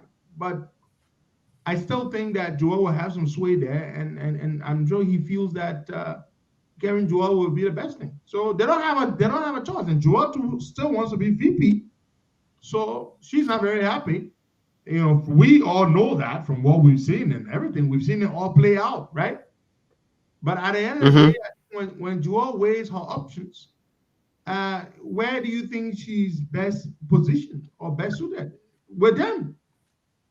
And you know what I'm saying? You know, she's best positioned with them. So, you know, she ain't got no choice. Where is she gonna go? And who are they gonna go with? So, you know, the both of them, they are not in a very, very ideal place. You know, they got each other. They gotta make it happen. Yeah. So that's the thing. Amara, King Salboso Kamara, he said, look at Pele man face. You working a man. You said, look at Pele man face. Pele man get special face. Look at Pele man face. Yeah. Good morning. Good morning. Yeah. Your name, where you calling us from? Yes, this is Lucky J. Lucky J. Yeah. How are you? Welcome. Doing good. Very, very good. All right. The P Square Costa, the People Pentecostal. Yeah, go Good ahead. morning. Yeah, listen Good to yourself. morning, Lucky J. Yes, P Square Costa, the People Pentecostal, the P Square Costa of Liberia. Okay. Lucky J. Good to hear from you. Yeah, thank you very much. Thank you very much. Sanction, no sanction will good for you. Yeah? I look forward to seeing you in December. Okay. All right, bye. We have Mr. Augustine Aliyu here with us. Mr. Aliyu, good morning and welcome to the Costa Show. Good morning, Mr. Costa. How are you? Can you hear me well? Loud and clear. Perfect.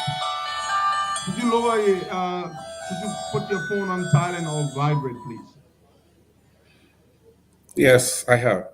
Mr. Aliyu, so you stand vindicated, acquitted of a very serious charge, a charge of rape. On our laws in our country is a very serious matter. And you stand acquitted. Walk us down, give us a summary of what led to that. We know how you came to be accused, but we would like you to walk us down how you came to stand no longer accused, acquitted. Thank you very much, Mr. Costa, and thanks for hosting me on this show. As you all know, my name is Augustine Aliyu. Until recently, I was the country director for SOS Children's Villages in Liberia. This is not my first assignment to Liberia. I have worked 3 different international assignments in Liberia. I worked as head of programs in the early 2000s for the Catholic Relief Services. And then also between 2006 and 2010, for 4 years, I was country director for Plan International. As a matter of fact, I and the team worked to reestablish Plan International in Liberia. And then I left. I worked in other assignments, including becoming a regional head of strategy for Plan in Western Central Africa. And after that, I saw another opportunity to come back and work with the children and people of Liberia.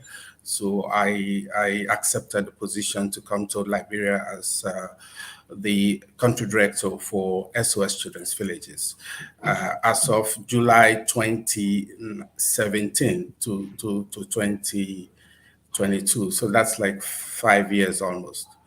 So like you rightly said, rape is a very serious crime, not only in Liberia, all over the world. And it is a despicable crime. No gentleman should do it. And I, as a gentleman, abhor and detest it. And I, as somebody who has worked for over 2 decades for children with international NGOs and starting also as a school teacher, I abhor and detest it 100%. And there's no way I can ever be involved with it. So today I'm a very happy man. Today I'm a very happy man that the laws of Liberia has proven that. And that proven that indeed the allegations against me were unfounded and they were baseless by all indications. So I'm very happy. I would like to, first of all, before even talking about the circumstances that led to that, I'd just like to thank all my supporters. Okay, first of all, I would like to thank God Almighty for his providence and his divine support. I would like to thank my legal team. Okay, I had a legal team of 3 lawyers, very sound lawyers in Liberia.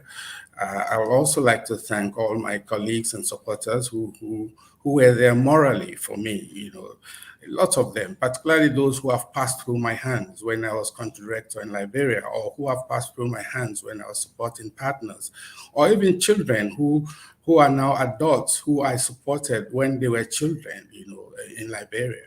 Okay, And Mr. Ali, thank you very so much. they all have supported me a lot.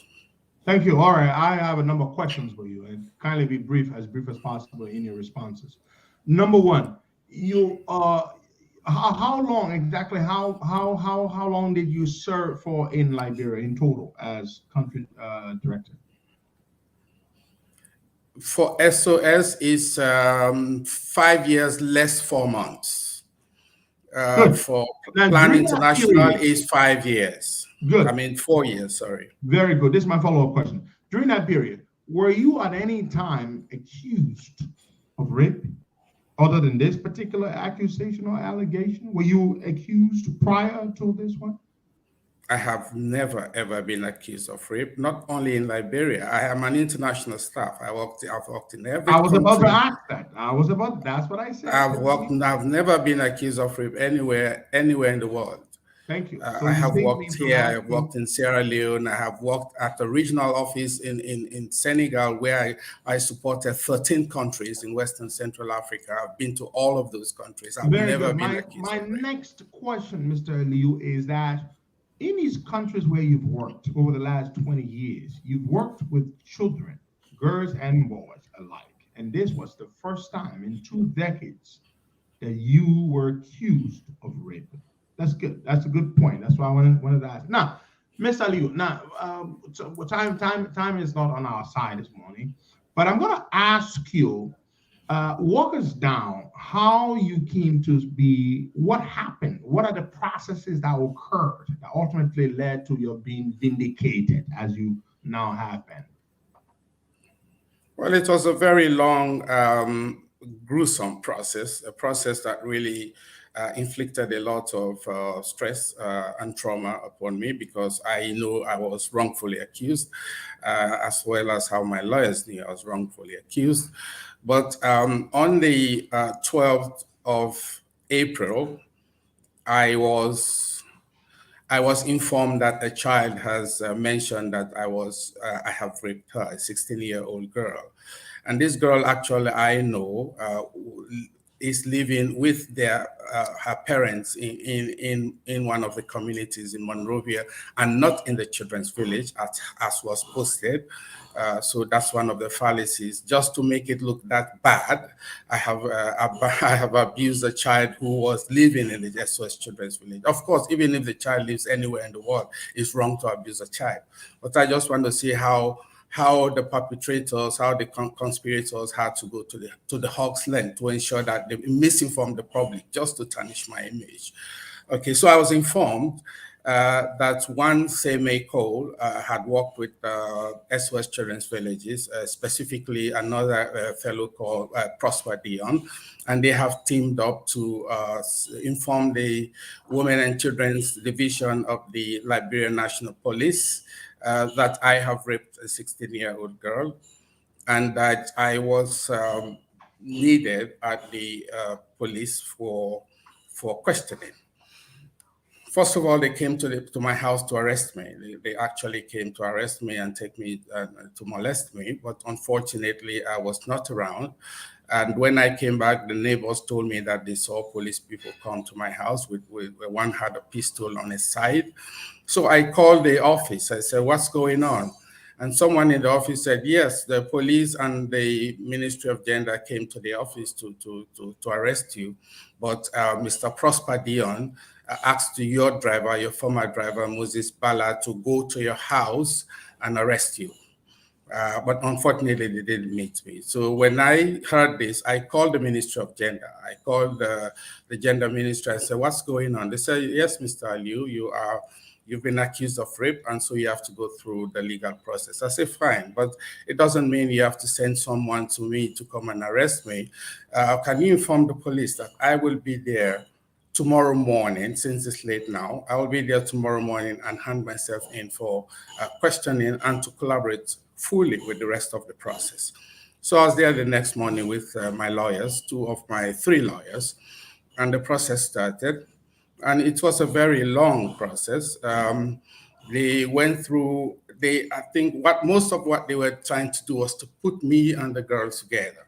Okay, it was a very thorough process, and I'll say my hats off to the police. They were really professional on this, including the Justice Ministry. They tried to put myself together. Each time the girl comes up with an accusation, they will invite me and my lawyers for me to hear my own side of it.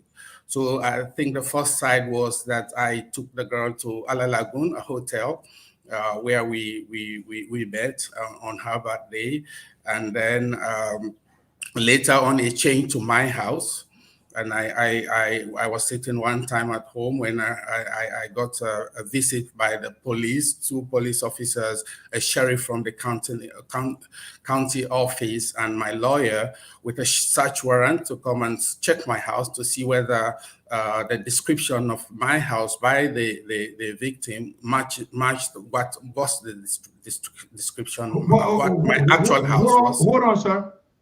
Yes. Sorry, but I'm going to have to be interrupting you. No problem. No problem. So, did the victim or did the alleged victim say that the alleged rape happened at your house? That's what the police told us. The police told us the reason that first. It's important, Mr. Aliu, because if she said it happened at your house, so first at Ala Lagoon. First at Ala Lagoon. Mm-hmm. And then she changed the story about then it changed from Ala Lagoon to my house. So there were inconsistencies all along. Lots of inconsistencies. Lots of inconsistencies. All right. So after she said it was your house, the police then went and obtained a search warrant to come and search your house, so that because she had described how your house looks like, so they needed to come to verify that. Tell us, how did that go? Very interesting. I allowed them in. First, they were standing by my door. I said I can't let them in without my legal advisors. So I had to call my lawyers, and one of them came. And when he came, I opened my door, and my lawyer and the 2 police officers and the sheriff from the county office entered my house. And they handed over a copy of the search warrant to my lawyers, and which I saw. He shared with me, and I just laughed because the description that was brought by the searchers and what I have at home was totally incorrect. There was a big mismatch. Of course, you heard that. So she didn't accurately describe your house. Complete even though mismatch. She said now that it was in your house where you raped her. Yes, absolutely. And the police, was that noticeable to the police? Sorry about that. I didn't hear you. What I asked was, did the police did the police confirm, or did the police discover that what she had told them, what she had described your house to be, was not what it turned out to be? Did they know that? But it was in the police press briefing on Thursday last week that there was a mismatch, complete mismatch. It's there. So she described it to be, maybe she's a white pin on the wall, and then the police came and realized you have a blue pin on the wall. Just in a hypothetical case, something like that. Several things. I don't want to go into the details, but there was a big mismatch. And the mismatch was even in the police press briefing on Thursday last week, in the MICAT press briefing. I talked about the press briefing earlier. That's why the police had a press briefing on Thursday. At the MICAT press briefing, when they said they had concluded the investigation. Yeah, there was a mismatch, but there were other issues. So after that, like I said, Mr. Aliu, we don't want to belabor this subject any further, to go into all the nitty-gritty. We just want to get to the key part. But there's one important one I want to say, one very important one. Consistently, I'm talking about the DNA, but anyway, go ahead. Say the DNA. Before the DNA, there was one very consistent one that she said I brought her to my house on her birthday. And I think on several times when she appeared at the police, they kept asking what was her birthday. She said it was October 3rd, 2021. And you would like to know, Mr. Costa, that October 3rd, 2021, I was not in Liberia. I was actually... Hold on. And when we do this because we want that information to really sink in. She told the police that you took her to your house on her birthday, October 3rd, 2021. And on October 3rd, 2021, you were not in the country. Did you prove that you were not in the country? I proved that. At the start of the investigation, the police had to seize my passport. so that I cannot leave the country And it's all until stamped in your passport. so they had it stamped in the passport, but that was not enough. I learned that they also went to the, but it's also in the police briefing that they went to the immigration and they confirmed that yes, indeed, I was out of the country. Except yes. except you have the powers, supernatural powers, to be in two places at the same time. The law of impenetrability. Except you can do that, except you're Jesus Christ. So you could not possibly have been in Liberia. You could not have invited her to your house on October 3rd for her birthday and raped her there when you were indeed, as proven by documents, out of the country. Absolutely. Absolutely. That is very shocking. You see, that's why when you're lying, you have to be careful, Mr. Ali. And this is not to you now, I'm just saying. When someone is lying, they have to be careful, because if you make such bold claims, if those claims, you don't vet those claims to make sure that they have any probability of believability, when it bounces back, it completely wrecks your story. That's what it did to her. And there are many more. Because of time, we just stop that. But the inconsistencies were just numerous. The inconsistencies were numerous. So I'll let you go to the DNA. Yes, sir. That is my concern. Let's go to the DNA. What kind of DNA was done? And what was the purpose of the DNA? It was a paternity test. It was meant to establish the paternity of the child. And it was done by buccal swab at the. I understand the government of Liberia procured the DNA equipment some years back, and it's now up and running. And we are not even the first. I think I understand they have done that on a few other people before us. And and one time they invited us, my lawyers and I, to the police, and we went, and they said, look, you guys have to now, that we have heard that the girl has delivered. And as the last stage of our investigation, we were waiting for almost two months. So people were saying that, oh, the police are delayed. But I understand actually the justice minister said, let's wait at this point now. We are keeping the investigation open until the girl delivers. So, right? Even that added time. So people should understand that added time to the investigation period. So it's not that like the police were dragging and trying to. So they were waiting for the girl to give birth. They were waiting for the girl to give birth. So the girl gave birth, and then we were invited. Yes, we were invited to go and do the test. So we went on to do the test. We were three. This case, actually, this investigation was reported by SOS since November last year. So the first person involved and the second person that came on board was appointed by the girl somewhere in February or so, and I was the third to be mentioned by the girl in March. So all three of us went to take the test, and it was buccal swab. JFK, we went there, and it was on a Tuesday, and they told us that it takes normally 48 hours. So Wednesday, we were all on edge, and then on Thursday, we were invited back to the police for the results. So me and my lawyers went back to the police, and we were told that we are not the father, the DNA is negative. And you heard the police said that it was 0.00% match. 0.00% match. Yes. So that baby could not possibly scientifically be your baby, biologically. Necessary, absolutely not. And you also know that DNAs are undisputable. So no.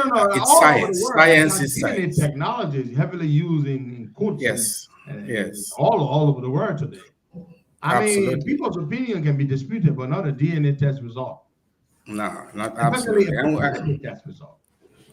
Me and my lawyers, we actually. Sorry. Just a sidebar. Whose baby do you think that is? Because the claim was made that whoever raped her is who impregnated her. Yes. That was the thing. The baby, according to the DNA result, according to what the news is, and according to the police briefing, is the second person who was mentioned. There you go. Yes, the Hold on, second brother. person who was mentioned in Mr. February. Aliyu, I want you to hold on this, please. Hold on to that point, please. When this case came to our attention, my co-host Boakai and myself, we discussed this. And I held the unpopular opinion at the time that because this girl had named 3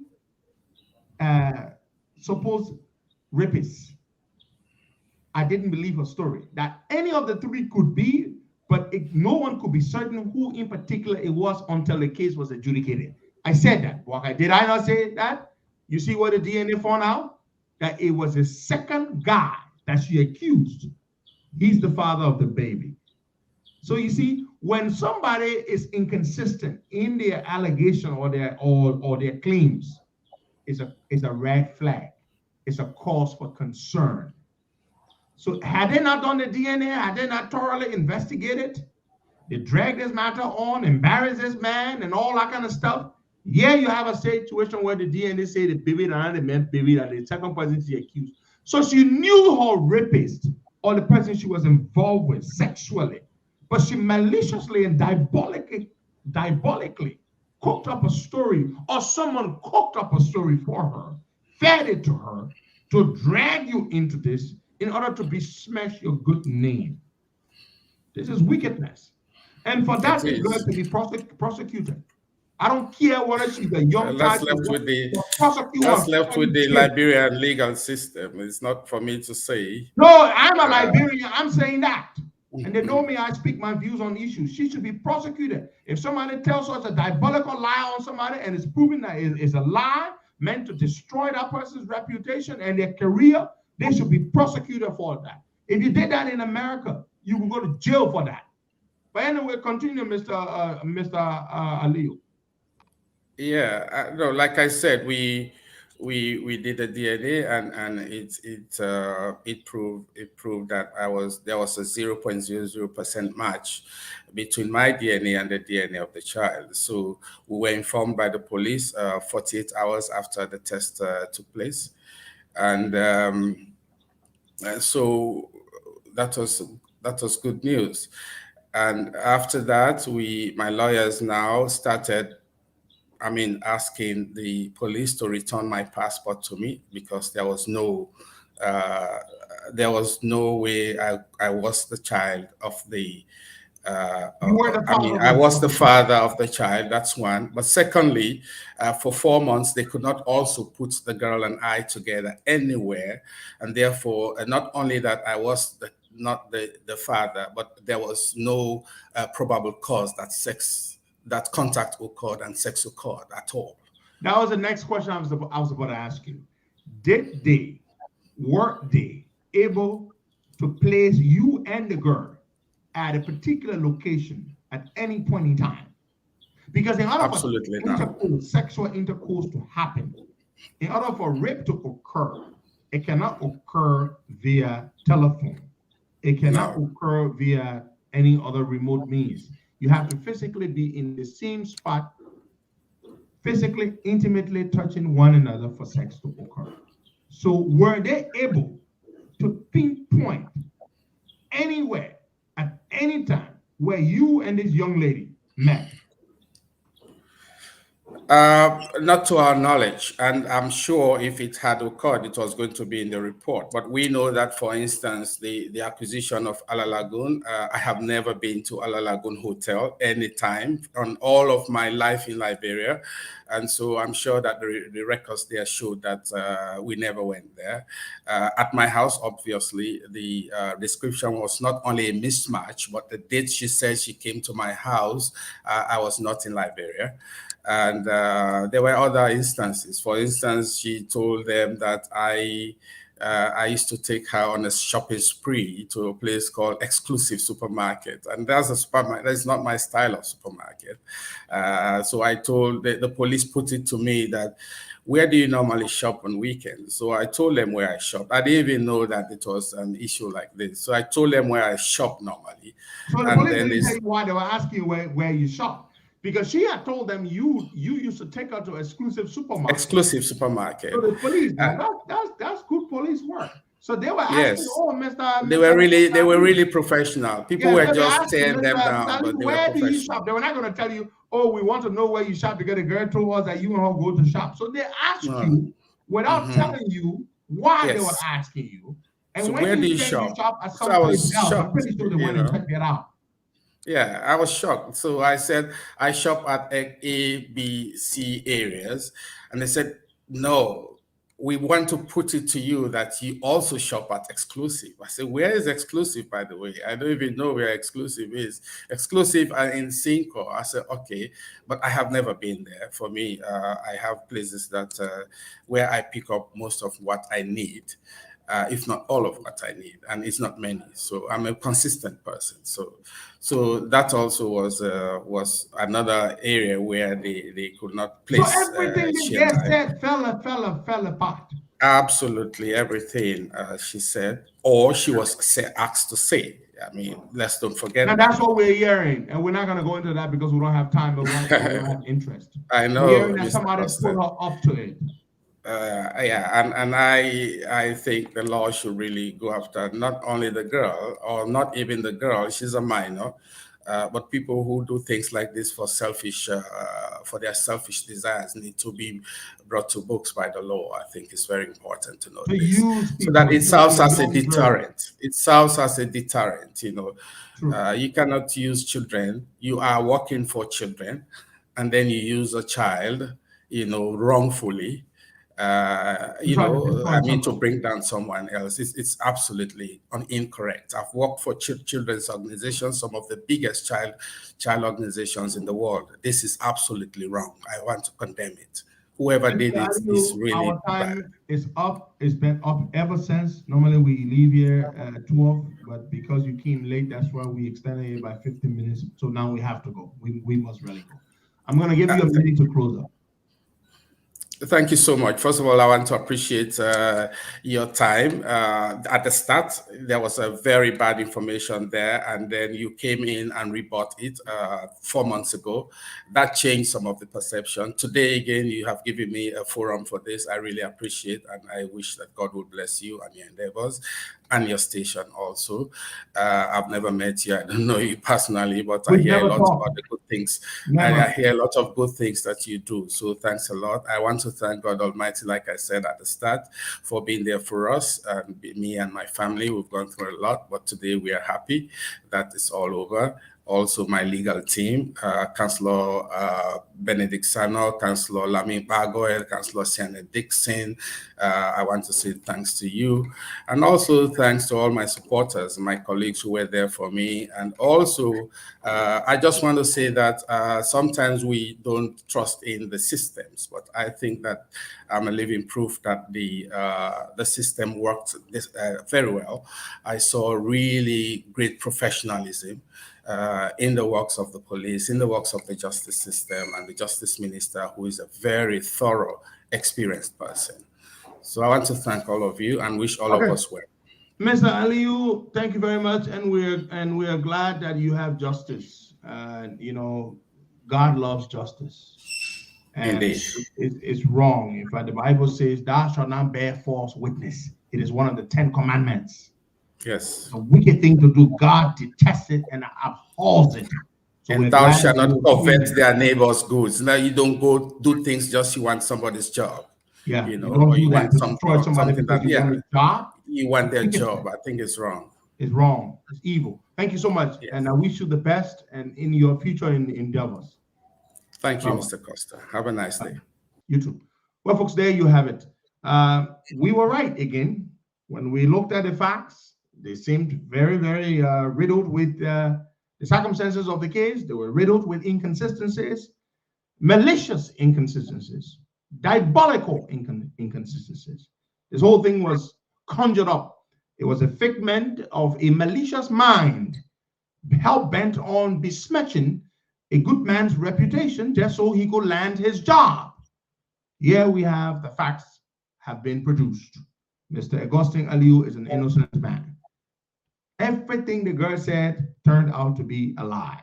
Nothing held up during the investigation. Folks, there you have it. God bless you and have yourselves a wonderful day. We will be back here tomorrow, same time. Bye-bye.